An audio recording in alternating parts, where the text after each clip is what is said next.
요한일서 강의 5번째 시간, 세상에 있는 것들을 사랑하지 말라, 세상에 있는 것들을 사랑하지 말라라는 제목으로 여러분들과 하나님 말씀 나누도록 하겠습니다. 요한일서 2장 말씀에서 핵심은요, 우리의 사랑을 어딘가에 두는 겁니다. 근데 예를 들어서 제가 저희 아내랑 결혼을 했는데 저희 아내도 사랑하는데 옆집 여자도 사랑해요. 이거는 사랑이 넓은 사람일까요? 문제가 있는 사람일까요? 문제가 있는 사람이죠.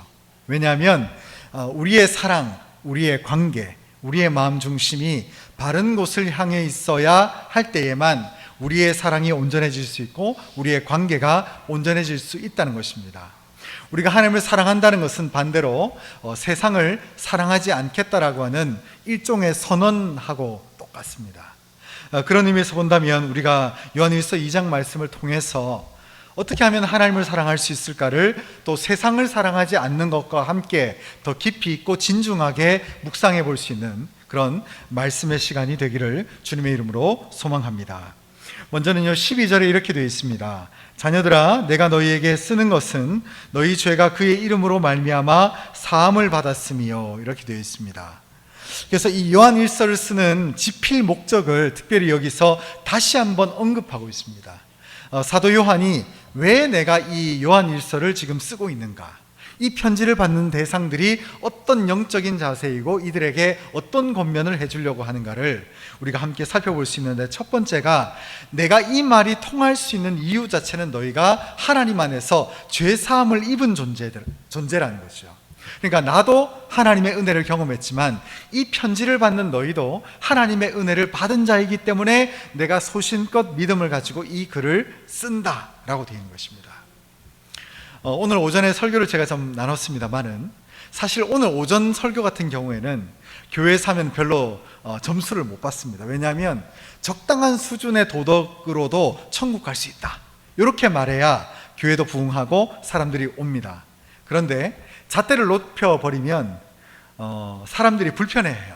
왜? 그 수준에 도달하지 못하시는 분들이 힘들다, 지친다, 내가 원수도 사랑하라고 하니까 이게 무겁단 말이죠. 근데 저는 그 모든 교회의 부흥이나 성장 이런 걸 다 떠나서, 아까도 이제 교회 빈자리를 얘기를 해주셨습니다만은, 저는 교회가 성장하고 부흥하는 데 있어서는 성장 자체가 목적이 돼야 된다고 생각을 안 하거든요. 왜냐하면 우리 교회가 가치가 있는가, 우리 교회가 쓸모가 있는가를 저는 조금 더 주안점으로 목회해 둔다는 거죠. 그래서 여러분, 이 편지글을 쓰고 있는 사도 요한은요, 이 글을 쓰면서 구원받지 못하고 죄사함을 받지 못한 자들에게 쓰는 글이 아니라는 것을 지금 지필 목적 자체를 통해서 확실하게 차이점을 보여주고 있다는 거죠. 그래서 12절에 보시면 내가 지금 이 요한일서를 쓰는 목적이 뭐냐, 그것은 너희가 죄사함을 받았기 때문에 나랑 대화가 된다는 거예요. 그리고 두 번째가 13절에 보면 이렇게 되어 있습니다. 아비들아, 내가 너희에게 쓰는 것은, 이것도 또한 지필 목적이죠, 너희가 태초부터 계신 이를 알았습니다. 청년들아, 내가 너희에게 이것을 쓰는 것은 너희가 악한 자를 이기었습니다 라는 거예요. 악한 자를 이긴다는 게 머리채를 잡고 오전 설교처럼, 그죠? 싸우라, 이게 아니라 사랑으로 압도할 수 있는가, 너희가 받은 은혜의 사랑을 상대에게 뿜어줄 수 있는가를 명백하게 보여주고 있다는 거죠. 그래서 여기서 청년들아 라고 하면서 너희에게 이 내가 요한일서를 쓰는 목적 자체가 너희가 악한 자를 사랑으로 이겼다는 거예요. 사랑으로 압도했다는 것을 보여주고 있다는 거죠. 여러분, 어떻게 보면 복음은요, 굉장히 고성합니다. 이 복음은 싸구려가 아니에요. 그래서 아무나 그냥 교회 들락날락거리다 오고 교회에서 그냥 마음이 찌릿하다, 천국 갈 것 같다, 이런 느낌을 받는 게 아니라 하나님이 원하시는 영적인 자세의 그 빛나는 존재로 우리를 하나님이 끌고 가시고 인도하시고 우리를 빚어 가신다는 데 있다는 거죠. 그래서 여러분, 예수를 믿다 보면 하나님의 기가 막힌 신비스러운 체험을 하는 것도 중요하지만 동시에 하나님 안에서 인격이 다듬어져 가는 거예요. 성품이 바뀌어져 가는 것이고 하나님께 몰랐던 영적인 중심축이 옮겨가는 것을 우리가 보게 된다는 것을 우리가 안다는 것이죠. 그래서 12절, 13절에 있었던 내용을 14절에서 굳이 또 반복해서 다시 한번 설명해 주고 있다는 것이죠. 좀 깁니다마는 우리 14절 말씀을 다시 한번 같이 읽겠습니다. 시작. 아이들아, 내가 너희에게 쓴 것은 너희가 아버지를 알았으며, 아비들아, 내가 너희에게 쓴 것은 너희가 태초부터 계신 이를 알았으며, 청년들아, 내가 너희에게 쓴 것은 너희가 강하고 하나님의 말씀이 너희 안에 거하시며 너희가 흉악한 자를 이기었음이라. 이걸 알고 믿음 생활하는 게 너무 중요하다는 거예요. 이걸 모르고 요한 1서를 읽으면 무거운 짐 같습니다. 원수를 사랑해라, 원수를 향해서 기도해라. 아이고, 원수를 쳐다만 봐도 속이 뒤집어지는데 어떻게 우리가 이 내용들을 알 수 있는가? 우리가 오늘 오전에 살펴봤던 모든 말씀의 근원 자체가 여기 있는 거예요. 그래서 여기 보시면 왜 이 요한 1서를 우리에게 쓸 수 있고, 이 번개와 천둥번개의 자녀였던, 자식이었던 이 사도 요한이 어떻게 사랑의 사도로 바뀔 수 있었는가? 뭘 알았다는 거예요, 자기가. 예수를 믿기 전엔 짜증 부리고 신경질 내고 화내고 불통이었던 이 사람이 어떻게 하나님 안에서 사랑의 사도로 바뀔 수 있었냐면, 첫 번째 14절만 요약한 걸 보면 아버지를 알았다는 거예요. 내 아버지가 육신의, 나와 성씨가 똑같은 저 육신의 아버지가 아니고 내 영적 참 아버지가 하나님이라는 것을 알았다는 거죠. 그래서 하나님이 나를 지켜보고 있고 하나님이 내 인생을 짊어지고 있다는 거예요. 여러분 가운데 어느 누구도 못난 인생이라고 자책하지 마십시오. 여러분들의 육신의 아버지는 맞아요, 그거밖에 꼴랑 안 주셨어요. 그러나 우리의 하나님 아버지께서 모든 것을 내게 합력하여 선을 이루시고 합당하게 주실 모든 준비를 다 하셨다는 거예요. 그래서 우리의 기도는 하나님께 기도해야 될 게 아닙니다. 우리의 기도는 세상을 위해서 기도할 게 아니라 하나님 아버지께 기도해야 된다는 거죠. 그리고 두 번째, 우리가 뭘 알아야 된답니까? 그 아버지 하나님이 태초부터 계신 분이라는 걸 알아야 돼요. 하나님은 인간에 대한 데이터가 많으십니다.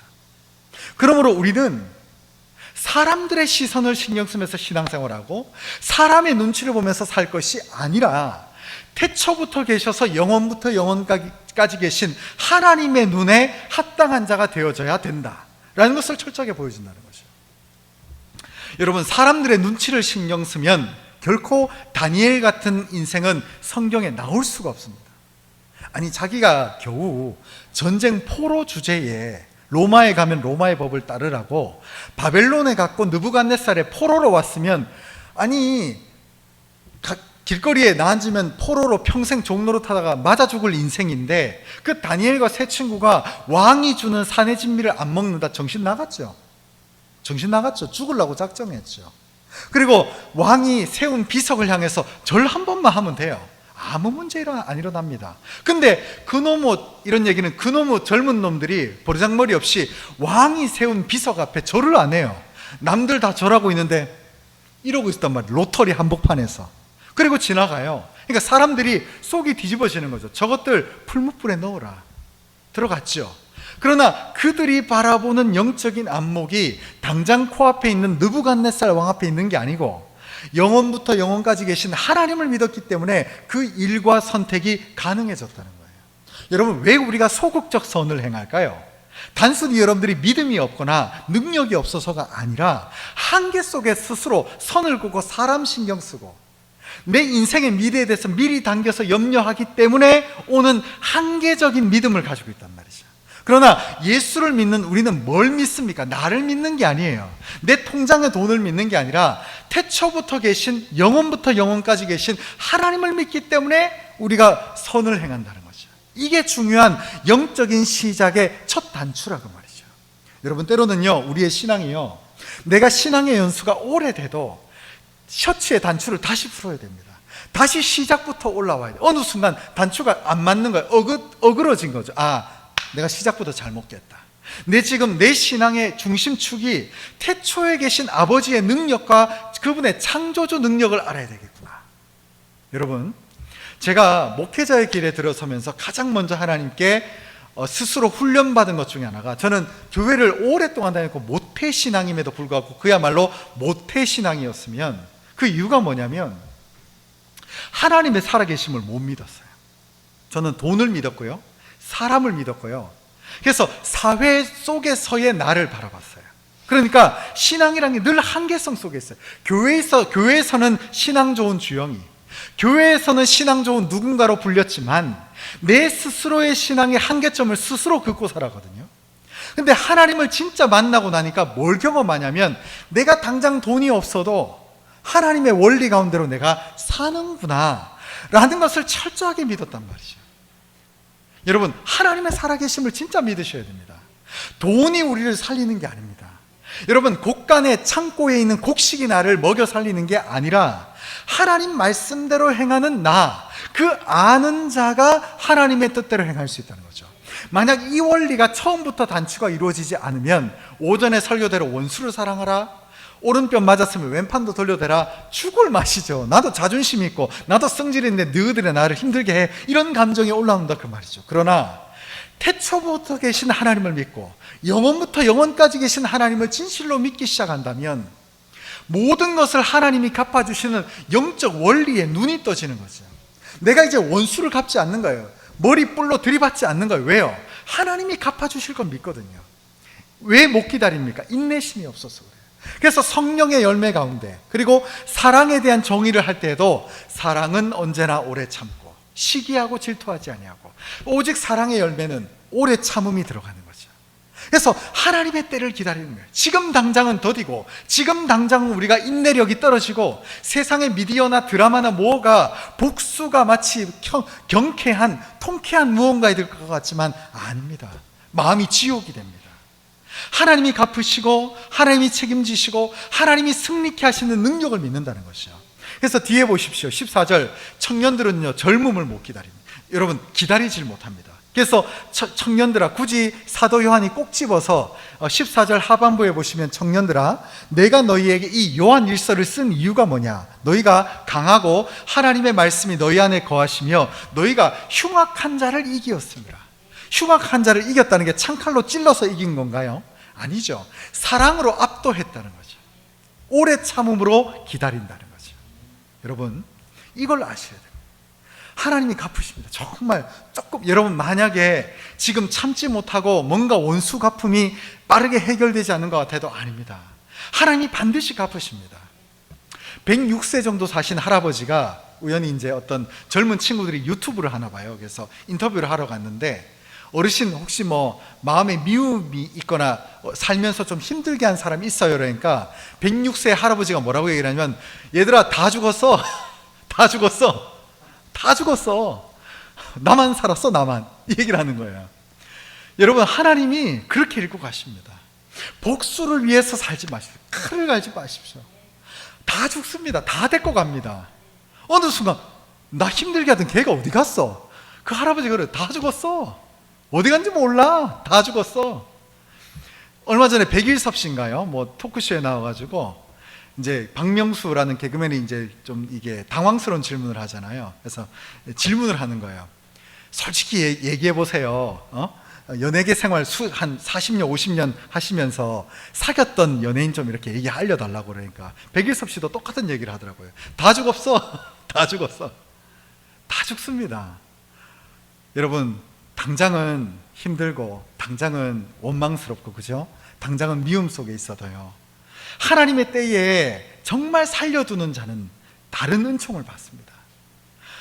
저희 장인어른도요, 가끔 저희 장인어른하고 얘기하면 참 제가 존경스러운 부분이 많은데, 젊었을 때 20, 30대는요 초등학교 동창 모임이 좀 있으신 것 같더라고요. 그래서 가끔 정기적으로 이제 해외여행도 이렇게 같이 다녀오시고 하던데, 보니까 젊었을 때는 누가 잘났다가 또 누가 잘났다가 이게 시기도 되고 질투도 되고, 뭐 장인어른은 늦게 집을 사셨거든요. 근데 집산 친구들 보면 마음이 막 쓴물이 나더래요. 평생을 열심히 성실하게 사셨는데 잘 안 되고 잘 안 풀리고. 근데 이제 내일 모레 이제 80을 바라보시는 저희 장인어른이 주변에 보면은 자기가 제일 잘 됐대요. 그 주변에 친구들이, 야, 네가 진짜 이름이 화자 진짜 쓰시는데, 화진아 네가 제일 잘 됐어. 너 봐라 진짜 건강하잖아. 저희 장인어른께서 좋은 직장을 다니진 않는데 한 직장을 48년 다니셨거든요. 한 직장만. 대단하시죠. 정말 존경스러우셔요. 왜 변치 않게 저희 아내 얘기를 들어보면, 저희 장인어른이 그 회사 다닐 48년 동안 저희 장인어른이 늘 늘 6시 40분에 자전거 타고 집에 딱 오고 아침 몇 시에 딱 나가시고 그 직장 최근에 이제 관두셨는데 최근까지도 딱 6시 45분에 제가 뭐 주일날이나 이렇게 마치고 이제 뵈러 가면은 꼭 6시 40분에 딱 오시고 딱 가시고 이런 것들이 몸에 딱 배어 계시더라고요. 당장은 안 보여요. 나보다 잘난 사람, 나보다 성공한 사람 때문에 배 아프고 내게 상처 준 저 인간이 당장은 잘 되는 것 같고 아닙니다. 다 죽습니다. 하나님의 사랑을 베풀고 있는 여러분들의 인생 가운데 하나님이 하나 둘씩 치우셔요. 우리가 당장은 느끼지 못할 뿐이지만 하나님의 정확한 때에 하나님의 정확한 인도하심 속에서 우리로 오래 참는 훈련을 키우시고 우리로 하여금 용서의 마음을 만드시고 그런 인격적인 성장 속에서 하나님이 하나 둘씩 치우고 계십니다. 여러분 염려하지 마십시오. 지금 당장은 제가 얄밉고 지금 당장은 나의 원수들이 있어 보여도 아닙니다. 하나님이 치우셔요. 어디 갔지? 걔 어디 갔지? 라는 생각이 들 정도로 우리를 인도하신다 그 말이죠. 여러분 하나님이 우리의 인생 가운데 흉악자를 이기었음을 기억하고 요한일서를 보시기 바랍니다. 그러면 우리는 사랑밖에 할 게 없어요. 왜? 하나님이 다 치우시는데요. 나는 사랑을 전하지만 못 받으면 걔가 아쉬운 거거든요. 아무도 염려할 게 없습니다. 여러분 하나님의 사랑만 우리의 삶 가운데 가득할 수 있기를 소망합니다. 그러나 이제 우리가 하나님을 사랑하고 하나님의 인도하심을 사랑하지만 경계해야 될 한 가지가 있는데 바로 15절 말씀입니다. 같이 읽겠습니다. 이 세상이나 세상에 있는 것들을 사랑하지 말라. 누구든지 세상을 사랑하면 아버지의 사랑이 그 안에 있지 아니하니. 여러분 우리는요 연약한 존재이기 때문에 간혹 맞아요 세상을 사랑할 수도 있어요. 어느 순간 돈이 너무 좋고 자식들이 내 영혼보다 더 사랑스럽고 그럴 때가 있거든요. 근데 여러분 왜 세상에 있는 것들을 사랑하지 말라고 하냐면 하나님의 뜻이 세상에 있는 것을 사랑하지 말라는 데 있다는 것이 아니라 세상의 것은 다 지나간다는 데 있기 때문에 하나님은 우리에게 세상을 사랑하지 말라는 그 자체를 하시기 위한 것이 아니라 세상을 사랑해봤자 소용이 없단다. 그 말씀을 하시기 위해서 세상을 사랑하는 쓸데없는 인생 낭비를 하지 말라는 거예요. 그래서 여러분 세상을 사랑하지 말라는 이 말에 함정에 빠지지 말고 아버지의 마음을 받으시기 바랍니다. 너 왜 쓸데없는 짓을 하느냐. 가끔 하은이가 밥을 먹으면 참 애기들은 희한해요. 이 밥상에 있는 것은 제때 안 먹다가 흘린 건 꼭 주워 먹거든요. 제 마음이 그래요. 야 세상 사랑하지 마라. 왜 땅의 것을 주워 먹냐. 그 먼지구덩이 있는 거 여기 있는 만찬을 즐겨라 라는 아버지의 마음이 있는데 이 자녀들은 잘 몰라요. 눈이 떠지지 않으니까. 근데 조금만 지나고 나면 바닥에 떨어진 게 먼지구덩이구나 라는 것을 알게 된다는 것이죠.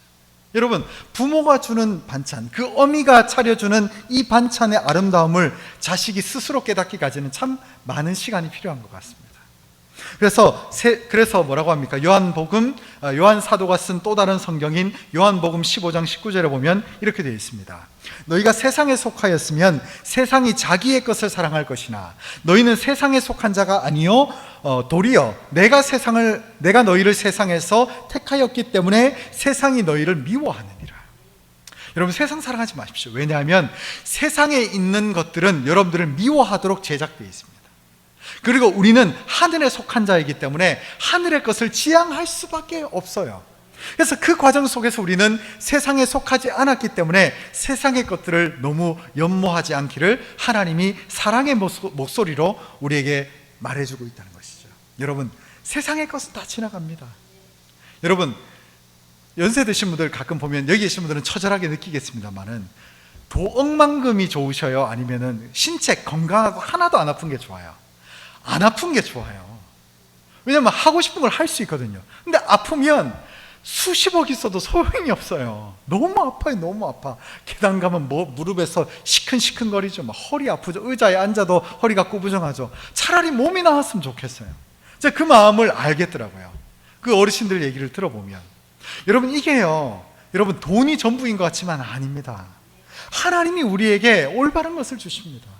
그리고 하나님께 능력을 구해야 되고 하나님이 기뻐하는 영적인 사람이 될 때에만 참된 은혜와 축복이 온다는 것이죠. 여러분 내게 주어진 인생의 연수를 충만하게 사시고 하나님의 역사하심 속에 충만하게 여러분들의 인생을 잘 꾸려나가시기 바랍니다. 그래서 16절 다시 오늘 본문으로 돌아오면 이렇게 되어 있습니다. 세상에 있는 것들이 뭔가를 세 가지로 설명을 하는데 16절에 보시면 세상에 있는 모든 것이 뭐냐? 세 가지가 되어 있는데 첫 번째가 육신의 안목, 정욕이라는 거예요. 보는 것에 대해서 속지 마십시오. 제가 하은이 얘기를 전에 했습니다마는 하은이가 저는 저희 아내랑 제가 하은이에게 할 수만 있으면 좋은 걸 항상 사주려고 노력을 하잖아요. 부모니까. 근데 하은이가 3,000원짜리 스티커가 너무 좋은 거예요. 그래가지고 그걸 가지고 아직도 다 안 썼어요. 보통 일반적인 스티커 무슨 뽀로로 스티커를 사주면은 한 그날 다 써버리거든요. 그래서 그냥 아무 때나 막 붙이고 끝내버려요. 그래서 어떨 땐 돈이 아까울 때가 있어요. 근데 제일 저희 아내랑 제가 하은이한테 제공해준 제일 싸구려 반짝이 스티커가 있었어요. 별 모양 스티커, 동그라미 스티커, 하트 스티커, 그리고 꽃 스티커가 있는데 그게 붙이면 좀 반짝반짝하는데 싸구려예요. 플라스틱이거든요. 근데 그거를 하은이가 너무 아끼는 거예요. 그래서 지금 그걸 산지 한 달이 넘었는데도 아직도 다 안 썼어요.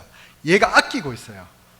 근데 제가 그 장면을 보고 하은이가 중요한 게 아니라 그 장면을 보고 하나님께서 저에게 무슨 말씀을 주시냐면, 주영아, 너 돈 걱정하지, 너 사람 걱정하지, 그게 하은이한테 저 반짝이 스티커야. 그 마음을 탁 주시는 거예요. 그러니까 어느 순간 제가 무릎이 탁 꿇어지더라고요. 하나님, 나는 너한테 최상의 것을 제공하고 있는데 너는 지금 몰라.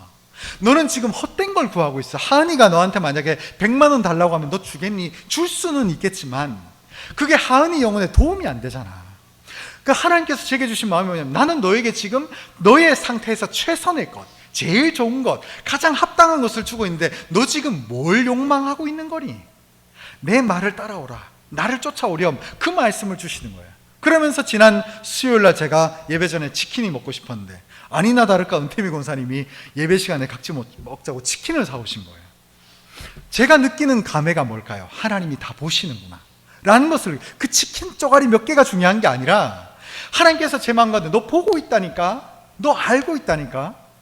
여러분, 제가 여기 다니다가 한두 번 경험한 게 아니거든요. 가끔 현수막을 떼다 보면은 높다 보니까 툭 떼다 보면 앞정이 여기 떨어져요. 근데 이게 구르다 보면 위에 어딘가 있었는데 떨어지기도 하고 아니면 의자 밑에 가다가 구르기도 하거든요.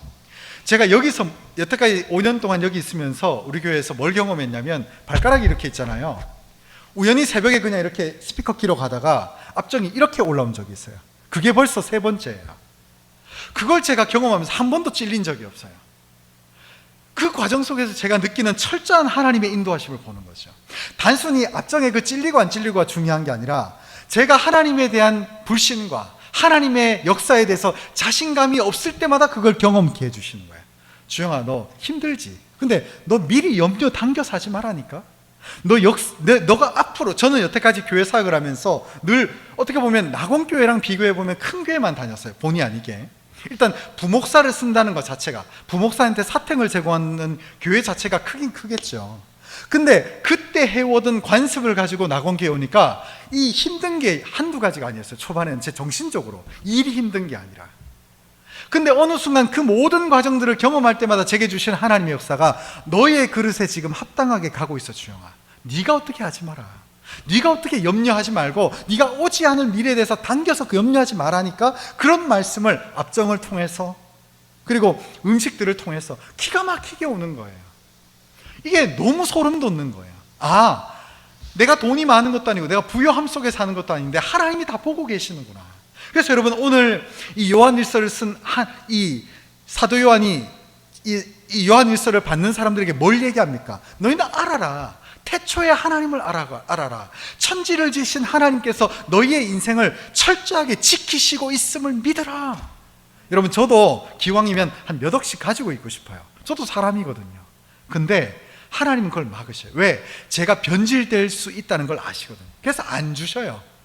하나님의 손이 짧아서가 아니라 안 주신단 말이에요. 그거 있으면 기도 똑바로 안 하거든요. 그거 있으면은 똥폼 잡고 앉아있거든요. 젊은 목회자가. 하나님은 안 주시는 거예요. 그러나 때가 되면 그에 합당한 역사와 은혜를 주실 줄 믿는 거죠. 그래서 제가 인생을 예단하고 재단하고 평가하고 한계성을 두는 것이 아니라 하나님의 역사 속에서 그냥 하나님만 보고 가는 거예요. 저는 철저하게 광야입니다. 광야예요. 그런데 광야의 걸음걸음이 힘들지가 않아요. 재밌어요. 수예배 전에 치킨, 저희 아내랑 또 심지어 차에서 얘기도 했어요. 오늘 예배 끝나고 우리 둘이 치킨 좀 이래 먹자. 한이 재우고 먹자. 은태미 권사님이 치킨하고 3마리를 또 종류별로 다 사오신 거예요. 야, 우리 둘이 있으면 양념을 먹을까 후라이드를 먹을까 간장을 먹을까 고민할 텐데 다 사오신 거예요. 종류별로 하나씩 조금씩 먹으니까 배도 차더라고요. 할렐루야. 너무 좋은 거예요. 이게 별거 아닌 것 같지만 아닙니다. 하나님의 인도하심이 있는 거예요. 제가 치킨 몇 개 때문에 지금 흥분하는 게 아닙니다. 하나님이 보고 있습니다. 우리의 인생이 때로는 내가 원하는 바대로 되지 않고 내 욕심대로 안 되도요, 하나님이 하나님만의 원리와 사랑대로 우리를 발끝도 상하지 않게끔 인도하고 계신다고요. 여러분, 원망을 멈추십시오. 질투를 멈추시기 바랍니다. 시기, 미움, 상처 아니요, 그걸 묵상할 시간이 없습니다. 승리의 주님밖에 묵상할 수밖에 없는 그 인도하심이 있습니다. 그래서 여러분, 육신의 정욕에 속지 마십시오. 그리고 안목과 정욕에 속지 마십시오. 여러분, 가끔 보면 목사님들도요, 뭐 그렇게 비싼 정장을 입고 돌아다니시는지, 목사님들끼리 만나면 자랑합니다. 요거 한 300만 원짜리다 이러면서 구두도 또 뭐 한 70만 원 샀대요. 저는 10만 원, 20만 원짜리 신거든요. 근데 의미 없어요. 의미 없습니다. 그렇다고 그런 거 자랑한다고 해서 또 너무 미워하지 마십시오. 다 연약해서 그런 거더라고요. 연약해서. 목사님들은 보면요, 신학대학원에 있을 때 보면요, 뭐 그렇게 아이패드 들고 다니고, 저도 이거 좀 물론 아이패드 쪽엔 좀 싸구려입니다만은 뭐 그렇게 비싼 거 들고 다니는지, 예, 아무 의미 없어요. 아무 의미 없습니다. 그리고 이생의 자랑, 여러분, 이생의 걸 자랑할 필요가 없습니다. 여러분, 언제나 겸손하게. 우리 교회에서 혹시나 전 잘 모릅니다만은 명품 자랑하신 분 없으시죠? 예, 덕이 안 됩니다. 네, 진짜 멋진 명품은 브랜드 없는 거 있는 게 제일 멋있어요. 저 미국의 3조 자산을 가지고 있는 유명한 뭐 마크 저커버그인가요? 그 부부가 이렇게 다니는데 얼마나 후줄근하게 입고 다니는지 몰라요. 어줍잖은 부자들이 막 여기 무슨 뭐 브랜드 있고 뭐 채널 뭐, 그죠? 잡지 뭐 이런 거 타고 다니죠. 구찌 이런 거 하고 다니지만 진짜 하나님의 사람은, 예, 그런 게 욕심이 아닙니다. 물론 여러분, 제가 전에도 말씀드렸지만 헌옷을 입고 다니거나 뭐 구질구질하게 입고 다니는 것을 제가 말씀드린 게 아닙니다. 여러분, 필요에 따라서는 또 좋은 옷은 마음껏 사시기 바랍니다. 그러나 우리의 자랑이 이생의 것이 자랑이 되면 안 됩니다. 그리고 너무 잘 사시면 누리십시오. 그건 나쁜 거 아닙니다. 그러나 이것 자체가 자랑이 돼버리면 사람들에게 덕을 끼치지 못할 수 있다는 거죠. 그런 점을 조심하시기 바랍니다. 그래서 제가 17절에 결론적으로 아까 제가 말씀을 좀 드렸습니다만은 17절에 이걸 말하는, 왜 하나님께서 세상을 자랑하지 말라고 하냐면 쓸데없는 시간 낭비, 인생 낭비라는 거예요. 왜 그러냐? 다 지나가니까 그렇다는 거죠. 우리 17절 마지막으로 읽겠습니다. 시작. 이 세상도 그 정욕도 지나가되 오직 하나님의 뜻을 행하는 자는 영원히 거하느니라. 하나님은 우리에게 영원한 걸 주기 위해서 세상을 사랑하지 말라고 하시는 거예요. 아버지의 마음은 세상 사랑하지 말고 나만 사랑하라, 이걸 얘기하는 게 아니라 그거 해봤자 쓸모없다라는 것을 우리에게 말해주고 있다는 거죠. 여러분, 너무 기죽지 마십시오. 여러분들보다 돈 많고 권력 있고 명예 있는 사람들 때문에 기죽지 마십시오. 여러분들은 하나님의 아들, 딸입니다. 여러분, 생각보다, 여러분 세상 나가보니까 아시잖아요. 저 교회 다닌다고 하는데 육신의 정욕에 빠져있고 이생의 자랑에 빠져있고, 그죠? 안목에 미쳐있는 사람들 보이시죠? 그 사람들 천국 못 가요. 반대로 여러분들이 이러한 것들을 따르지 않는 여러분들은 천국에 갑니다. 여러분, 생각보다 세상에 기독교 인구가 수억이라고 하지만 대부분의 신앙들은요, 엉터리 망터리예요. 그죠? 여러분, 그들과 함께 초록은 동색이라고 섞이지 마십시오. 불쌍히 여기십시오. 연약하다고 생각하십시오. 미워할 필요도 없고 증오할 필요도 없고 질투심에 사로잡힐 필요도 없습니다. 하나님께서 내게 주신 마음, 내게 주신 하나님의 인도하심 속에서 거룩함만을 향해서 나아가면 언젠가 하나님이 우리에게 스스로 말하게 하실 겁니다. 다 죽었어. 다 죽었어. 다 죽었어. 나만 남았네? 이렇게 일하실 거예요. 결론의 말씀을 드리겠습니다. 여러분, 세상을 사랑하면 하나님 나라를 상속받을 수가 없습니다. 왜냐하면 반대로 생각해 보면 하나님 나라를 위해서 우리가 살아야만 하나님 나라를 상속받는 영적인 원리가 있다는 거죠. 우리가 이 땅에서 심고 거둔 것이 늘 세상 나라인데 어떻게 하나님 나라를 거둘 수가 있겠어요? 반대로. 그 의미를 우리가 생각해 볼 수 있었으면 좋겠습니다. 또 두 번째는요, 세상 것을 사랑하면 우리는 결국 빈털터리가 되고 맙니다. 디모데전서 6장 7절에 이렇게 말합니다. 우리가 세상에 아무것도 가지고 온 것이 없음에 또한 아무것도 가지고 가지 못하리니. 여러분, 아무 소용없습니다. 여러분, 물질은 우리의 연수를 하루도 연장시켜 줄 수 없습니다. 우리가 할 수 있는 것은 우리가 가지고 있는 시간, 우리의 인생, 우리의 모든 것을 향해서 하나님 나라를 심을 때에만 영적인 역사가 열리고 있고, 우리의 삶 가운데 유산이, 영적인 유업과 유산이 있는 것이, 그걸 위해서 심지 않고 자꾸 육신을 위해서 심게 되면 결국은 하나님 나라에서 빈털터리가 되고 맙니다. 그리고 마지막 세 번째는요, 하나님의 역사는요, 우리를 회복하시는 데 있다는 것입니다.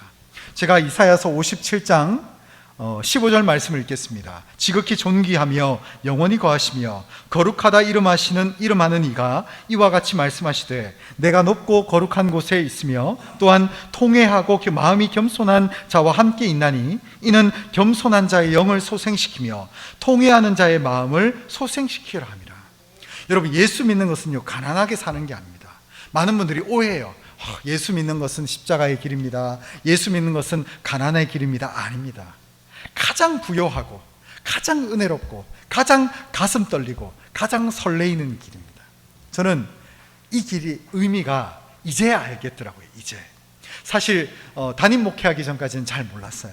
부교육자 때는 담임 목사님의 그 핵 우산 아래 거하면서 그저 사역하고, 이런 것들이 그냥 교회에서 주는 혜택 속에서 그냥 마음껏 이렇게 향유하면서 살았거든요. 그런데 딱 담임 목회의 길을 딱 들어서면서 하나님이 직접적인 걸 보여주실 때가 너무너무 많아요. 그래서 이 정말 찬송가 가사처럼 우리 서로 받은 그 기쁨은 알 사람이 없다고, 하나님께서 제게 주시는 그 은혜의 역사 가운데 너무 황홀한 이 걸음들을 경험할 때마다 너무나 감사한 것밖에 없더라고요. 여러분, 돈이 우리 인생을 지키는 것 아닙니다. 자식들이 우리 인생을 보장하는 것이 아니라 오직 하나님만 우리의 인생의 유일한 구원자 되시고, 오직 하나님만이 우리의 삶의 전부가 되십니다. 여러분, 배우자를 의지하시나요? 배우자 너무 의지하지 마십시오. 언젠가는 하나님이 내 배우자를 나보다 먼저 데려가실 때도 있습니다. 이미 그걸 경험하신 분들도 계시죠. 여러분, 사람 의지하면 안 됩니다. 하나님의 역사는요, 자기만 바라보라. 생각보다 하나님은요, 질투하심이 크십니다. 내가 자식도 좀 아끼면서 하나님 사랑하고 싶어요가 안 되더라고요. 나만 바라봐라.